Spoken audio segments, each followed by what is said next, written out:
MIM Bengal से 7 seat से चुनाव लड़ने जा रहे हैं, आपको क्या लगता है कितने सीट जीत पाएंगे? 7 में हम लोग तो करीब करीब 7 जीतने की कोशिश करेंगे, लेकिन ऊपर वाला जो नसीब में लिखेगा वो तो होगा। इतना लेट से चुनाव के लिए ऐलान क्यों किया है? देखिए, कुछ लोग ऐसे थे जो हम लोगों के पीछा पड़ा हुआ था हर लिहाज से। खुली मैं बोल रहा हूँ, ममता बनर्जी वो चाह रही थी कि बंगाल में अगर एमआईएम आती है तो सबसे ज़्यादा हमको नुकसान होगा, लेकिन अगर ममता बनर्जी काम की होती तो फिर आज वोट का चिंता नहीं करना होता उनको। वो काम नहीं किए, जिसके कारण से उसको वो फिक्रमंद है। मुसलमानों को बहलावा में रखी है। हाथ उठाकर दुआ मांगने से मुसलमान नहीं हो जाएगी। वो सबसे पहले अगर हाथ उठाकर दुआ मांगती है तो उनसे कहा जाए कि वो पहले मुसलमान हो जाए तो हम लोग समझेंगे हमारी हमदर्द है वो। लेकिन इस तरह का कोई मामला नहीं है, सिर्फ बहलावा देती है, काम कुछ नहीं कर रही है, जिसके कारण से आज लोग एमआईएम को पसंद कर रहे हैं पश्चिम बंगाल में। आपने ममता बनर्जी के बारे में कहा, मतलब टीएमसी आता है, तो टीएमसी के मैनिफेस्टो में एक भी वर्ड मुस्लिम नाम के नहीं, इसके बारे में आप क्या कहेंगे? देखिए, आज से कबल जब फर्स्ट टाइम मतलब टीएमसी की हुकूमत नहीं बनी थी, उस वक्त वो मतलब कि कह रही थी कि 17% मुसलमानों को रिजर्वेशन देंगे, उर्दू को दूसरी सरकारी जुबान देंगे, तो सिर्फ मैनिफेस्टो में है, इस पर अमल नहीं किया गया। तो लोग नादान नहीं है। आज का डेट में जो भी बच्चा है, बच्चा सब देखिएगा, बच्चा को भी देखिएगा तो आप देखिएगा कि कंप्यूटर चला रहा। तो इस डेट में अगर आप मतलब किसी को बेवकूफ़ बनाने की कोशिश कर रहे हैं तो ये आपकी नादानी है, ये आपकी भूल है। लोग नादान नहीं है, लोग जानते हैं कि किस वक्त क्या फैसला लेना चाहिए। बीजेपी का बी टीम, ये भी आरोप लगता है। बीजेपी का बी टीम नहीं। देखिए, एक मैं मिसाल के तौर पर आपको एक बात बता रहा हूँ। किसी दुकान के बगल में अगर उसी आइटम का कोई दुकान खुल जाता है तो एक कस्टमर को दूसरे दुकानदार का समझाता वो चोर है, वो बेईमान है, तो इस तरह का है। तो इसी तरह का मामला तो यहाँ है। आज मतलब कि टीएमसी का सामने एमआईएम आ चुकी है, तो इसको बदनाम करने के लिए बी टीम और ए टीम का ये हवा उड़ाया जाता है। कम्युनल का भी आरोप लगता है। देखिए, ऐसी बात नहीं है। आज आप गुजरात में देखिए, वहाँ पर 7 मतलब कि ऐसे लोग हैं जो मतलब कि गैर मुस्लिम हैं, जो सपोर्ट किए हैं। वहाँ जो एमआईएम का बोर्ड जो बना शामिल है एमआईएम, तो उसमें मतलब कि आप सब गोधरा में, तो आप बताइए कि अगर कॉमनल होती पार्टी तो दूसरे लोग आते नहीं, इसमें दूसरे लोग शामिल नहीं होते। और बहुत से जगहों पर आप देखिएगा कि बहुत सारे गैर मुस्लिम हम लोगों के साथ में, ये आसनसोल में अभी करीब 50 लोग ऐसे हैं जो गैर मुस्लिम हैं जो खट रहे हैं। तो आपको क्या लगता है आसनसोल से कौन जीतने वाले? क्योंकि यहाँ टीएमसी भी है, बीजेपी भी है, वाम कांग्रेस आईएसएफ का जोट भी है।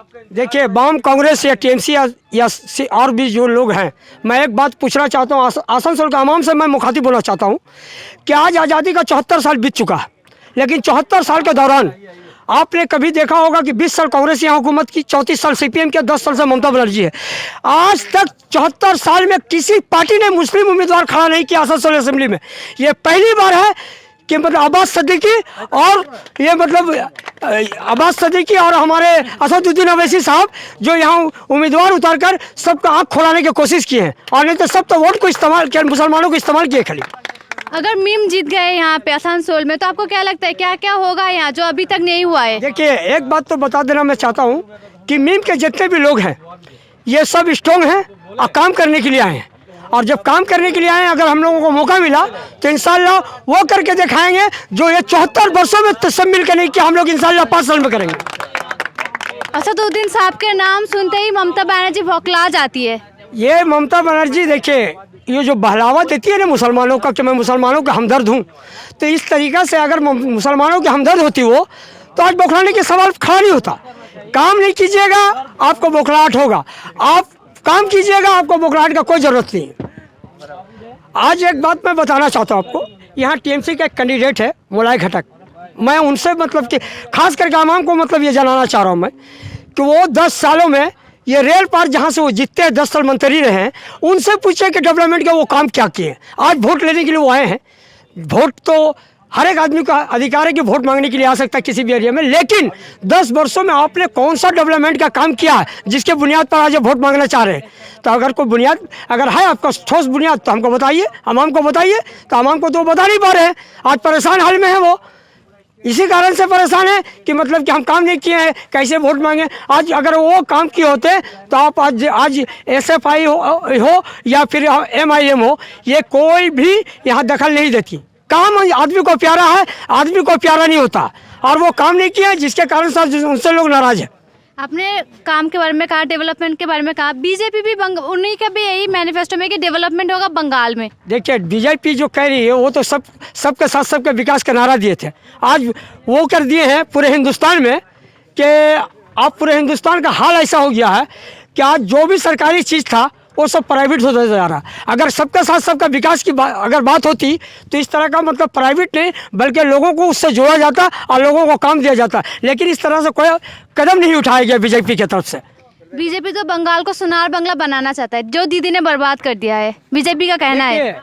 बीजेपी तो पूरे हिंदुस्तान को बर्बाद किया, लेकिन ममता बनर्जी जो है वो बंगाल को बर्बाद किए। लेकिन इसके अलावा अगर बीजेपी को देखिए, नज़र उठा कर देखा जाए तो बीजेपी पूरे हिंदुस्तान को बर्बाद किए हुए आज के डेट में। लेकिन योगी आदित्यनाथ हाल ही में आए थे, उनका कहना है अगर उनके सरकार इस बार सत्ते में आ गए तो बंगाल को यूपी बनाएंगे। एक बात बता दें कि पहले वो यूपी का डेवलपमेंट कर लें, उसके बाद हिंदुस्तान के बारे में सोचें। वो यूपी का डेवलपमेंट कर ही नहीं पा रहे हैं, वहाँ पर हिंदू मुस्लिम का राजनीति कर रहे हैं। देखिए सबका साथ, अगर सबका विकास की बात है तो हिंदू मुस्लिम का राजनीति नहीं होना चाहिए। राजनीति इस तरह का होना चाहिए जिसमें सब लोगों का भला हो। तो ये मतलब कि एक कॉमनर को मतलब कॉमनल हवा दे के लोगों को मतलब लड़ाने का काम जो करता है तो वो क्या डेवलपमेंट का क्या काम करेगा वो। काम के बारे में कहा, डेवलपमेंट के बारे में कहा, बीजेपी भी उन्हीं का भी यही मैनिफेस्टो में कि डेवलपमेंट होगा बंगाल में। देखिए बीजेपी जो कह रही है वो तो सबके साथ सबके विकास का नारा दिए थे, आज वो कर दिए हैं पूरे हिंदुस्तान में कि अब पूरे हिंदुस्तान का हाल ऐसा हो गया है कि आज जो भी सरकारी चीज़ था वो सब प्राइवेट होता जा रहा। अगर सबके साथ सबका विकास की अगर बात होती तो इस तरह का मतलब प्राइवेट नहीं बल्कि लोगों को उससे जोड़ा जाता और लोगों को काम दिया जाता, लेकिन इस तरह से कोई कदम नहीं उठाया गया बीजेपी की तरफ से। बीजेपी तो बंगाल को सोनार बंगला बनाना चाहता है, जो दीदी ने बर्बाद कर दिया है, बीजेपी का कहना है। बीजेपी तो पूरे हिंदुस्तान को बर्बाद किया, लेकिन ममता बनर्जी जो है वो बंगाल को बर्बाद किए। लेकिन इसके अलावा अगर बीजेपी को देखिए, नज़र उठा कर देखा जाए तो बीजेपी पूरे हिंदुस्तान को बर्बाद किए हुए आज के डेट में। लेकिन योगी आदित्यनाथ हाल ही में आए थे, उनका कहना है अगर उनके सरकार इस बार सत्ते में आ गए तो बंगाल को यूपी बनाएंगे। एक बात बता दें कि पहले वो यूपी का डेवलपमेंट कर लें, उसके बाद हिंदुस्तान के बारे में सोचें। वो यूपी का डेवलपमेंट कर ही नहीं पा रहे हैं, वहाँ पर हिंदू मुस्लिम का राजनीति कर रहे हैं। देखिए सबका साथ, अगर सबका विकास की बात है तो हिंदू मुस्लिम का राजनीति नहीं होना चाहिए। राजनीति इस तरह का होना चाहिए जिसमें सब लोगों का भला हो। तो ये मतलब कि एक कॉमनर को मतलब कॉमनल हवा दे के लोगों को मतलब लड़ाने का काम जो करता है तो वो क्या डेवलपमेंट का क्या काम करेगा वो। आज एक बात मैं बताना चाहता हूँ आपको, यहाँ टीएमसी का एक कैंडिडेट है मोलाई घटक, मैं उनसे मतलब कि खास करके आवाम को मतलब ये जनाना चाह रहा हूँ मैं कि वो 10 सालों में ये रेल पार जहाँ से वो जीतते हैं 10 साल मंत्री रहे हैं, उनसे पूछे कि डेवलपमेंट का वो काम क्या किए। आज वोट लेने के लिए वो आए हैं, वोट तो हर एक आदमी का अधिकार है कि वोट मांगने के लिए आ सकता है किसी भी एरिया में, लेकिन 10 वर्षों में आपने कौन सा डेवलपमेंट का काम किया है जिसके बुनियाद पर आज वोट मांगना चाह रहे हैं। तो अगर कोई बुनियाद अगर है आपका ठोस बुनियाद तो हमको बताइए, आवाम को बताइए। तो आवाम को तो बता नहीं पा रहे हैं, आज परेशान हाल में है वो, इसी कारण से परेशान है कि मतलब कि हम काम नहीं किए हैं, कैसे वोट मांगे। आज अगर वो काम किए होते तो आप आज SFI हो या फिर MIM हो, ये कोई भी यहाँ दखल नहीं देती। काम आदमी को प्यारा है, आदमी को प्यारा नहीं होता, और वो काम नहीं किया जिसके कारण से उनसे लोग नाराज है।